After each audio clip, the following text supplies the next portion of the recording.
बिस्मिल्लाहिर्रहमानिर्रहीम अस्सलाम वालेकुम वेलकम टू होम बायोलॉजी नए टॉपिक हमारे क्लास 9 د बायोलॉजी نه دی او چپټر نمبر 8 دی او د دې ټاپک نوم دی میل نیوټریشن د میل نیوټریشن ټاپک چې دی دا کې دی چې تاسو کلاس 8 په ساينس کې ویلې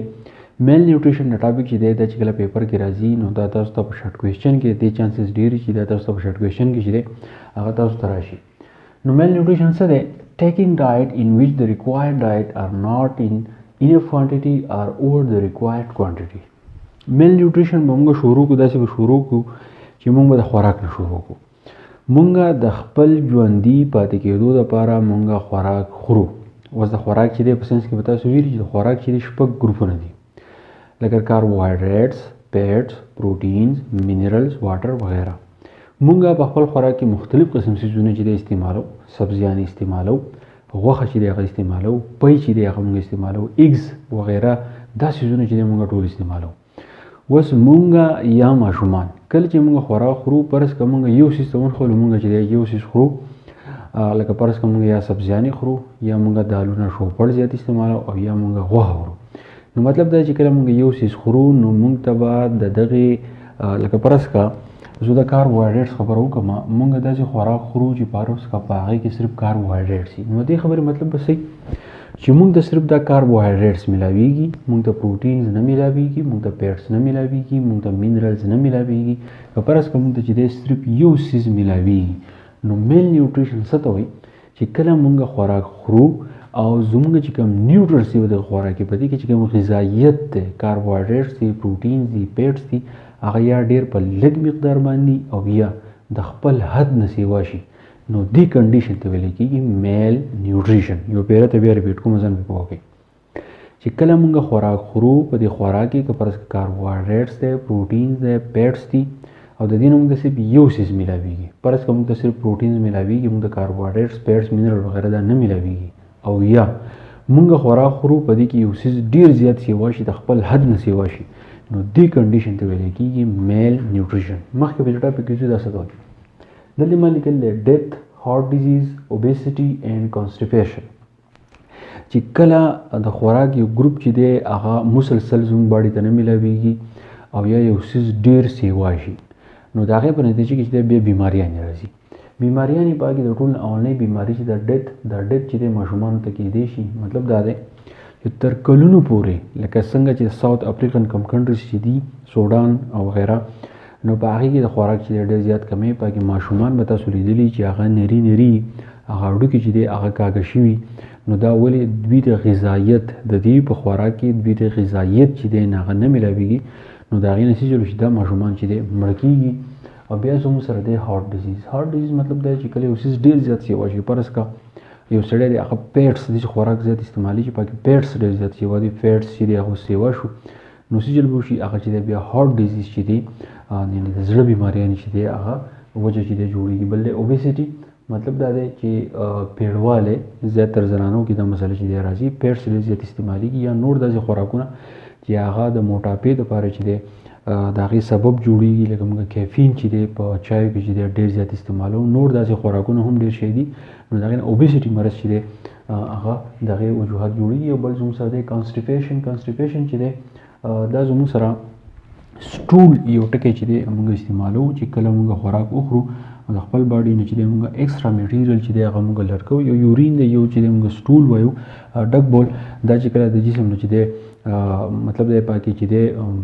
لږ هارډنس چې دی په هغې کې راشي نو د هغې دپاره موږ د کانسټیپیشن دا ټکی چې دی استعمالو نو دا د څه د وجې نه کېږي دا د میل نیوټریشن د وجې نه کېږي چې کله یو غذایت سیوا کېږي یا یو غذایت چې دی کمیږي نو میل نیوټریشن د وجې نه چې دی دا بیماریانې راځي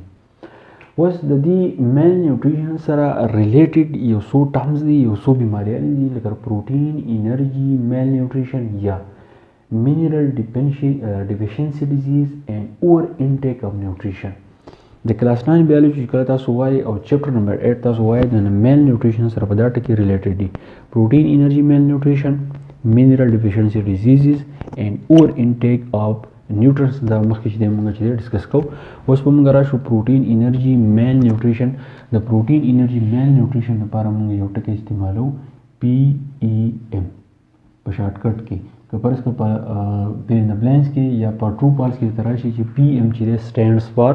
نو پروټین انرجي میل نیوټریشن. اوس پروټین انرجي میل نیوټریشن مطلب څه دی چې کله په خوراک کې پروټین ډیر زیات کم شي یا په خوراک کې د پروټین د حد نه ډیر زیات سیوا شي نو څه چل شو فرض کړه دا یو سړی دی not getting enough protein. اوس دې سره ته چې د پروټین په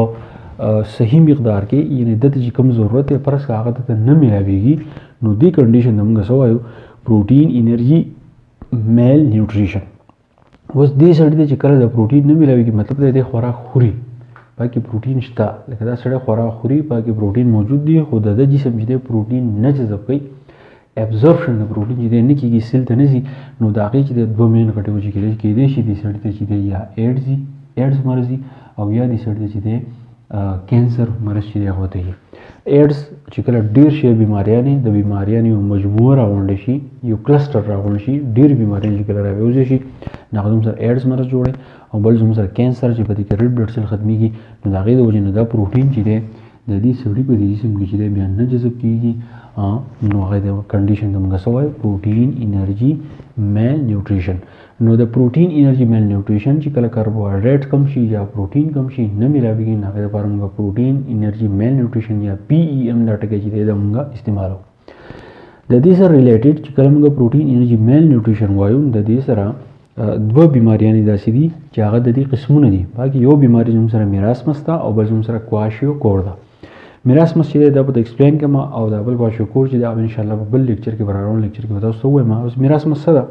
نو پیټس اینډ پروټین مطلب څه دی چې کله دی جسم ته پیټس نه ځي پروټین نه ځي یا نه ملاویږي یا په دې جسم کې نه جذب کېږي نو هغه کنډیشن ته موږ وایو میراسمس. د هغې نتیجه به څه چې کله یو جسم ته پیټس او پروټین نه جذب کېږي نو د هغه به 3 باډیز وي. د هغه جسم چې دی هغه ډېر زیات نری هغه ښځه هم کېدای شي سړی هم کېدای شي ماشوم هم کېدای شي خو دا زیاتره د افریقي ممالک چې دي نو په هغه ځای کې د بیماریانو چې د سیوا دي ځکه چې هلته کې د نیوټرنس د خوراک کمی چې کله د خوراک کمی مطلب څه شو چې د نیوټرنس کمی چې دی هغه ډېر زیات دی.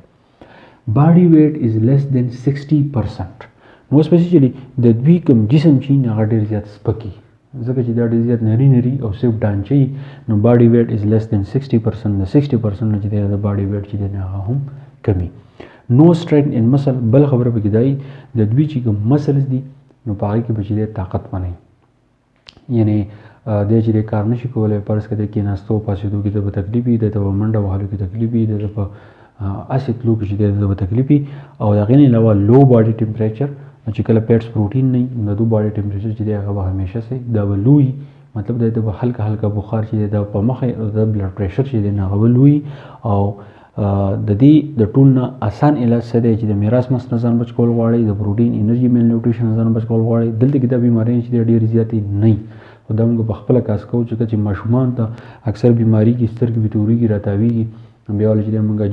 جوس چې دی هغه ول ورکوو بیا نیم کول ول ورکوو د هغې وجه هم دا ده چې زیاتره ماشومان د کلاس 5 پورې هغو زیاتره د چای شوق کوي د پراټې شوق کوي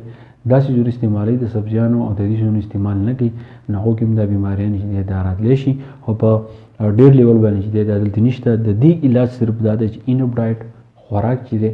هغه به پوره خورئ په صحیح طریقه به خورئ داسې خوراک به خورئ چې په هغې کې یعنی زمونږ د ضرورت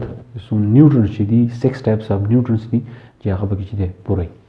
نو دا و میل نیوټریشن د کلاس 9 بایولوژي وه چپټر نمبر 8 و زه امید کوم چې تاسو پوه شوي که پوه شوي نو ملګرو سره ضرور شیر کړئ په دې پسې ورپسې لیکچر کواشیوکور او انشاءالله زه ډېر زر اپلوډ کوم. تھینک یو ډېر مننه.